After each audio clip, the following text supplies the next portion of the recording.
like to thank you all for taking the time to come out here and look into what did and did not take place in this year's charter school approval cycle.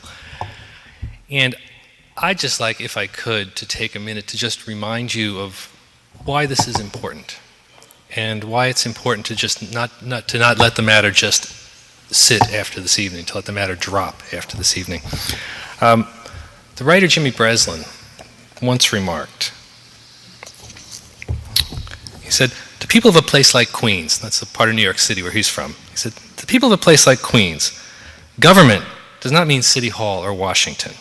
It means the schools. And I think what he meant by that is that the schools are the place where perhaps the most, this thing that we see as government, touches the lives of the people in our community.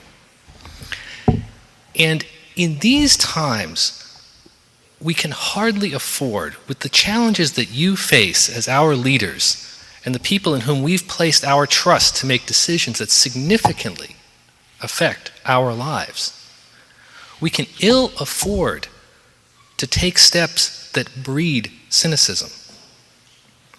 People are here tonight because they are not cynical. They want to believe that when they place their trust in elected officials to make decisions wisely, that trust is well placed. And that when those elected officials delegate authority to the executive branch of the government, that is done wisely, and that the executive branch of the government follows the requirements that are laid out for them in making those significant decisions. Now, I'm not going to go down the laundry list of things that you've heard about tonight, but when I hear that the Board of Education was unable to meet a minimal requirement that was put in front of it, and rather than simply rescheduling the hearing and sending someone else up to Gloucester, they voted, 6 weeks later, they voted retroactively to waive that requirement. And in doing so, they cited 603 CMR 1.03 sub 2, which is a provision of the charter school regulations that allows a charter school board to apply for a waiver of the requirements that are placed on it. Now that's cynical. And I would suggest that in these times we can ill afford, because cynicism breeds cynicism.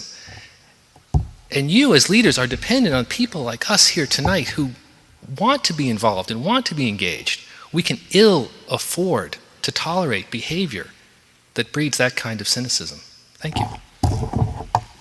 Thank you very much. Michael Wheeler. Thank you. Mike Wheeler, lifelong resident of Gloucester, graduate of its school systems and parent of a 1997 Gloucester High School graduate. I have some remarks that my friend Liz Newmeyer prepared and which I endorse fully. Rather than read them, I hope I can just submit them. I'll be very brief. Process matters. You've heard people talk process here. We're not talking about jumping through hoops. We're not talking about technicalities. We're talking about doing the things that are required to make wise and equitable decisions. That was not done here. Process matters. I teach at the university level, and when I teach law students, management students, students in my public policy classes, I tell them that process matters. You cannot separate means and ends. No matter how well-intended, and I'm sure the proponents here are well-intended, no matter how well-intended they are, if they start off on the wrong foot, if they start off with a cloud of doubt, suspicion, cynicism about how this charter was issued, it will not serve them well, let alone our community well. So I hope you will consider carefully everything that has been said here. The issues of process and procedure have been raised and raised well. They have not been countered in the least by the proponents here. Thank you. Thank you. Beth Goldberg. Good evening. Thank you very much. It'll be a surprise that I'm not going to mention finances at all. In fact, I live here in Gloucester. I have two children who've been through Gloucester Public Schools. I'm a music teacher at Beeman Elementary School. And what I really want to ask the commissioner is, he's spoken about his vote to approve being based on the merits of the application. And I'm wondering, as part of the approval process, I'd respectfully ask the commissioner, do statements made by the applicants need to be verified?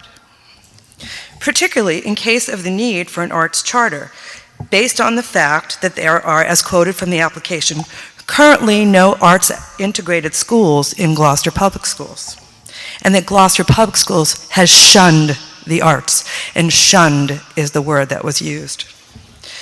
Does the Board of Education have any responsibility to check the validity, of statements made by charter applicants? And if so, why were no members willing to educate themselves about whether the current statements that were put forth by the proponents valid by careful review of the current arts in the Gloucester Public Schools?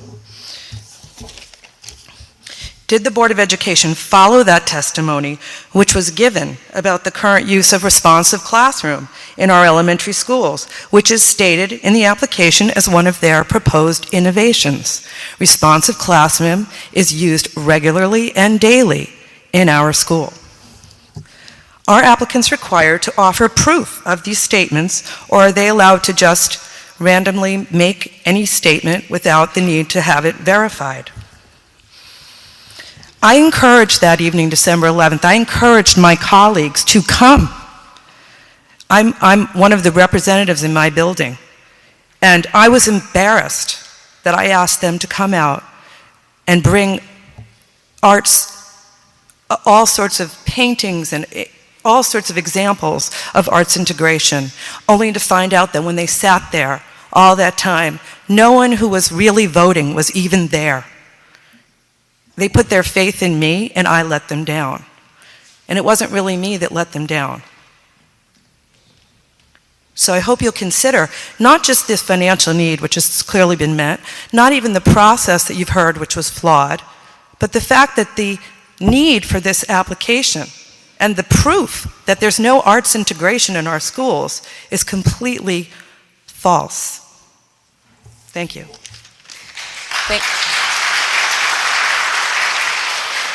Thank you. We have one more speaker before we are going to do a few more things to wrap up the hearing, but our last speaker is Amy Beth Healy.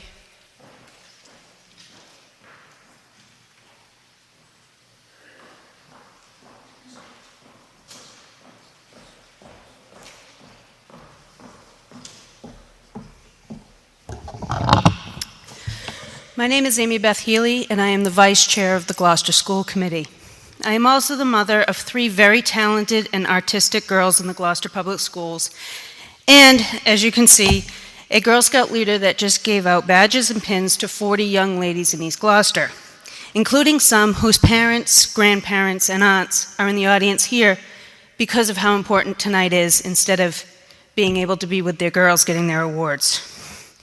Thank you for coming to Gloucester and providing this hearing on the charter school decision process. I spoke with many other passionate community members at the December 11th hearing, a hearing that was to hear the public support for a charter school in Gloucester. Instead, the highly attended public hearing showed the vast majority in opposition.